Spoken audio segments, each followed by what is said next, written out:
अस्सलामु अलैकुम dear students.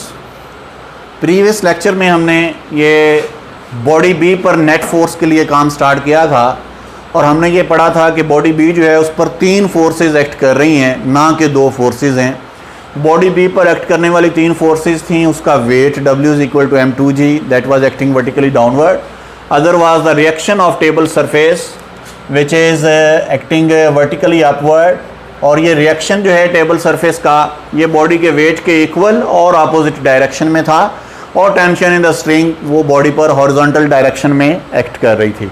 अब हम इन तीनों में से नेट फोर्स बनाना चाहते हैं।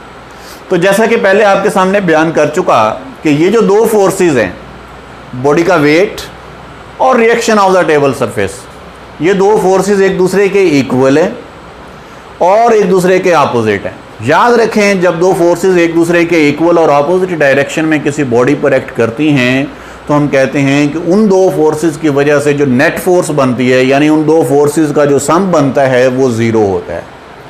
यानी उन 2 फोर्सेस की वजह से बॉडी की मोशन में किसी किस्म का कोई रोल नहीं है उन 2 फोर्सेस का। वजह ये कि वो 2 फोर्सेस एक दूसरे के इक्वल और अपोजिट डायरेक्शन में होने की वजह से एक दूसरे के इफेक्ट को कैंसल आउट कर देती हैं। इसका मतलब ये है कि reaction of the table surface और weight of the body B एक दूसरे के इक्वल इन मैग्नीट्यूड हैं, अपोजिट इन डायरेक्शन हैं, एक दूसरे को कैंसल आउट कर देंगी।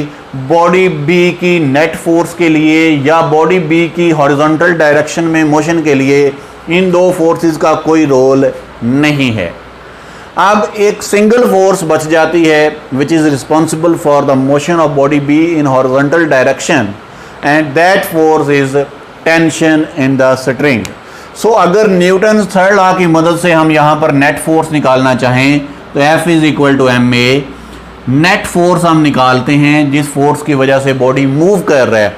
3 फोर्सेस के एक्ट करने के बावजूद हमने जो अभी तक सीखा उसके मुताबिक 2 फोर्सेस ख़त्म हो चुकी एक दूसरे के इक्वल और अपोजिट होने की वजह से। सो सिंगल फोर्स बचती है जो इस बॉडी को मूव करवाने के लिए इस पर अमल कर रही है, और that force is tension in the string. अब इसके अपोजिट डायरेक्शन में कोई फोर्स है नहीं जिसको हम इसमें से माइनस करके लिखेंगे। So simple, net force acting on body B is only force which is tension in the string. तो उसकी जगह हम T लिख देंगे, M इस बॉडी का मास लिखेंगे जो m2 है, और एक्सेलरेशन वो एक्सेलरेशन जिसके साथ ये बॉडी हॉरिजॉन्टल डायरेक्शन में मूव कर रहा है। तो याद रखिए, जिस एक्सेलरेशन के साथ बॉडी बी ए जो है वो नीचे आ रहा है वर्टिकली डाउनवर्ड, उसी एक्सेलरेशन के साथ बॉडी ए बी जो है ये हॉरिजॉन्टल डायरेक्शन में मूव करता है। यानी दोनों बॉडीज़ का एक्सेलरेशन सेम है और उसको हम ए ही लिख रहे हैं। T is equal to m2a। This is the expression for net force on body B. ये हमारे पास बॉडी बी पर नेट फोर्स जो अमल कर रही है उसका एक्सप्रेशन बनता है। अब इन दोनों नेट फोर्सेस को अगर जमा कर लिया जाए, दोनों एक्सप्रेशंस को, दोनों इक्वेशंस को, तो पहली equation m1g minus T is equal to m1a, और दूसरी बॉडी बी पर जो नेट फोर्स है that is T is equal to m2a। ये दोनों बॉडीज़ पर नेट फोर्सेस के एक्सप्रेशंस हैं। दोनों को अगर जमा कर लिया जाए तो ये माइनस T प्लस T ख़त्म हो जाएगा। इस साइड पे जो बचेगा वो m1g है, और उस साइड पे हम ऐड करेंगे तो m1a ऊपर है, m2a नीचे है, उनको ऐड कर लिया जाएगा।